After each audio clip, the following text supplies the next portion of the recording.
Le Barça se déplace à Gérone pour la 18e journée du championnat et va aborder un match peut-être avec un petit peu moins de pression.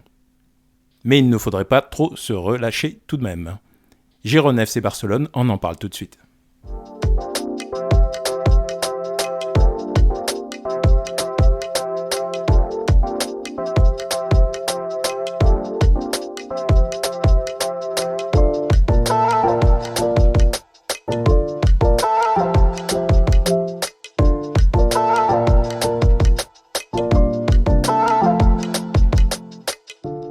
Bonjour à tous, bienvenue sur Barça Today. Aujourd'hui, nous allons faire l'avant-match de Gérone FC Barcelone. C'est un derby catalan, puisque Gérone est également une équipe catalane. Donc c'est un match qui semble-t-il être un petit peu moins dangereux pour le Barça, en tout cas avoir moins de pression, Gérone étant 11e du championnat. On vient d'affronter le Real Madrid il n'y a pas si longtemps, l'Atlético, la Real Sociedad récemment. Donc des matchs à fort enjeu.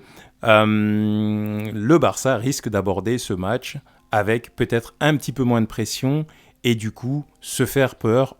On va en parler tout de suite.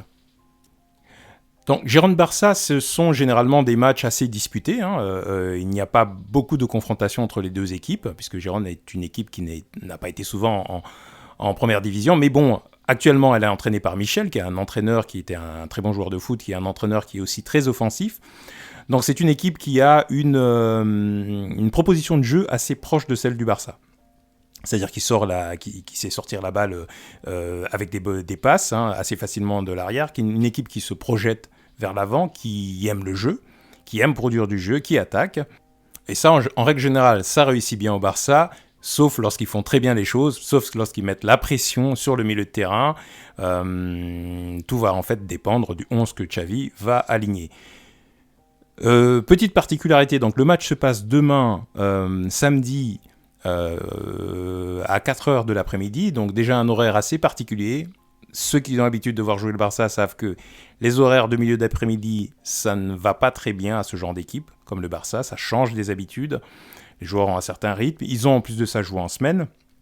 Donc il faut se méfier de cela, ça convient en général à l'équipe adverse. C'est un déplacement en plus dans un terrain plus petit que le Camp Nou, donc avec un public forcément qui sera remonté comme un pendule, avec une équipe, c'est un derby, donc battre son voisin barcelonais, c'est toujours un moment de gloire pour ces équipes-là. Donc match dangereux, coach dangereux, équipe dangereuse, il faudra faire attention. On regarde les dernières confrontations, plutôt 7 confrontations en tout, 5 victoires du Barça, une défaite, un match nul, mais ce sont surtout des matchs amicaux.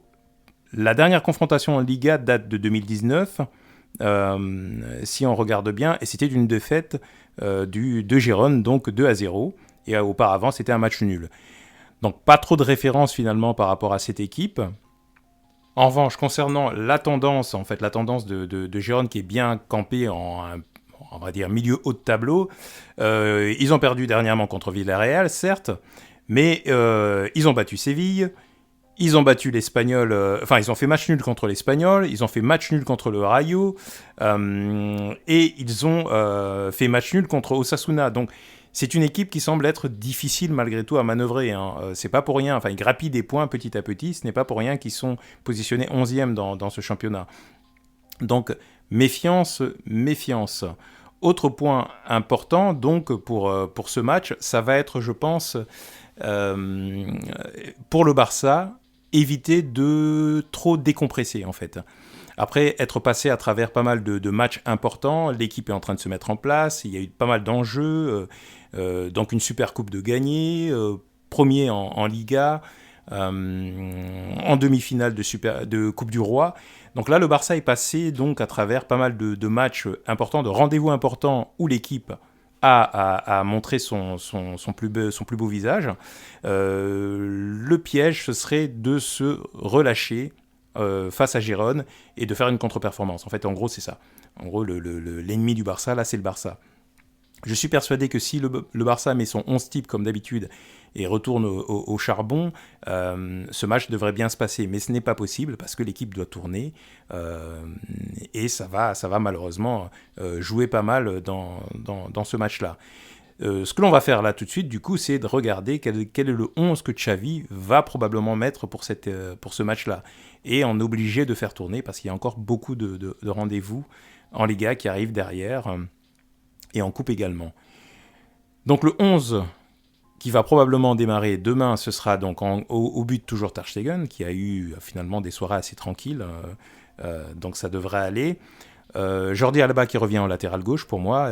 Baldé a fait une performance mitigée la dernière fois. Je pense que c'est tout à fait normal. Je pense que même mentalement, pour un jeune de 19 ans, je pense qu'il faut qu'il se repose un petit peu. Il faut le faire tourner. Et c'est tout à fait normal. Donc Alba devrait faire le boulot. En centrale, je repose Christensen qui a beaucoup joué. Et je mets Marcos Alonso qui vient de renouveler son contrat ou qui est en cours de renouvellement de son contrat parce que Xavi est très, très satisfait de Marcos Alonso dans l'équipe, tant dans le jeu qu'en termes de maturité. Je pense qu'il joue le rôle aussi de joueur un peu plus vétéran, de grand frère, donc c'est très très bien. Il en est content et il sera récompensé, je pense, par une titularisation demain. Il faut laisser l'un des deux centraux présents, donc on a enlevé Christensen, je pense qu'on garde Araujo, qui lui revenait... Qui lui a été ménagé aussi de temps en temps, puisqu'il revenait effectivement d'une longue blessure. Là, je pense qu'il devrait démarrer. En latéral droit, donc plus nécessaire de mettre Koundé. Koundé aussi, on peut le faire tourner. Je pense que Sergi Roberto va très bien faire l'affaire. D'autant plus qu'au milieu de terrain, il y a Busquets, qui pour moi va reprendre son rôle. J'aurais bien mis Frenkie de Jong, mais je sais que Frenkie de Jong est toujours un peu en délicatesse physiquement. Pour les gros matchs, il va revenir, mais je pense qu'il lui faut un peu de rythme. Donc Busquets est là, et Sergi Roberto a tendance à glisser aussi vers le milieu de terrain pour compenser avec Busquets. Donc c'est très bien. Je laisse Pedri parce qu'il faut un créatif, et finalement c'est probablement l'un des seuls qu'on a dans l'effectif. Donc s'il n'y a pas de milieu créatif, je pense que le jeu va être compliqué. Enfin, ça va être compliqué de faire la transition vers l'avant. Je pense que Franck Kessié peut remplacer Gavi pour ce match-là. Il le mérite. Il a été très bon à chaque fois qu'il est rentré dernièrement. Il a remplacé d'ailleurs Gavi souvent. Je pense que Kessié doit jouer ce genre de match. Xavi doit l'intégrer de plus en plus dans son 11 pour qu'il prenne le rythme. Et demain, je pense qu'il sera vraiment capable de faire les matchs de Ligue des Champions en titulaire. Kessié a largement l'expérience et la qualité pour être titulaire dans cette équipe-là. Ou en tout cas, disputer la titularisation avec Gavi ou Pedri ou De Jong, quoi. Et ce serait positif. En attaque, on fait tourner également. Lewandowski n'est pas encore qualifiable, il n'a pas encore purgé ses 3 matchs de suspension, donc Lewandowski ne sera pas titulaire. Ansu Fati en 9, parce que c'est l'alternative. Je mets Ferran Torres également sur le côté gauche, et Rafinha, qui mérite aussi plus de temps de jeu.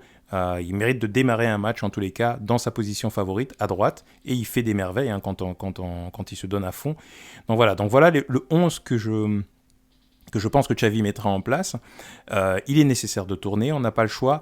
En revanche, ça peut aussi être la raison pour laquelle ce match ne sera peut-être pas aussi expéditif qu'il aurait pu l'être avec le 11 titulaire. Donc il faut s'attendre à ce que le match soit un peu plus compliqué et qu'il y ait besoin de faire rentrer les titulaires pour faire en sorte que le Barça s'en sorte. Donc il faudra observer dès le début du match. Si le Barça est en confiance et que tous les remplaçants font le boulot, ça devrait être une soirée, une après-midi pour le coup, assez tranquille. Si c'est compliqué, faudra pas s'étonner parce qu'il y a quand même beaucoup de changements et ça peut prendre un petit peu de temps pour que la mayonnaise prenne. Donc voilà, donc dites-moi ce que vous pensez de ce 11 pour le match de demain. Est-ce que vous pensez que ce sera aussi un match piège ? Moi je le sens bien. C'est des matchs qui sont toujours un peu compliqués à gérer. Où on se facilite la tâche en ouvrant le score assez rapidement et les remplaçants ont envie de montrer qu'ils ont de la qualité, qu'ils méritent d'être titulaires. Ansu Fati doit se rattraper, doit marquer 1-2 buts. Ansu Fati cherche encore son match de référence cette saison et je pense que continuer à marquer des buts, ça peut être l'occasion. Ferran Torres aussi, on parle de lui même en prêt dans un autre club. Je pense qu'il a aussi à cœur de montrer quelque chose. Donc ces joueurs-là doivent montrer beaucoup plus. Et un match comme celui contre Girone demain peut être l'occasion pour ces joueurs de briller.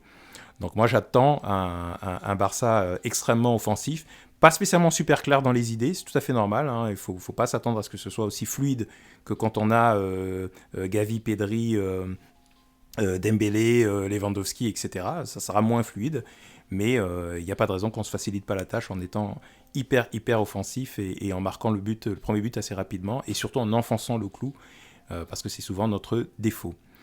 N'hésitez pas à liker la vidéo, à la partager, à vous abonner si vous ne l'êtes pas encore, et nous on se retrouve juste après le match pour le débrief. À bientôt.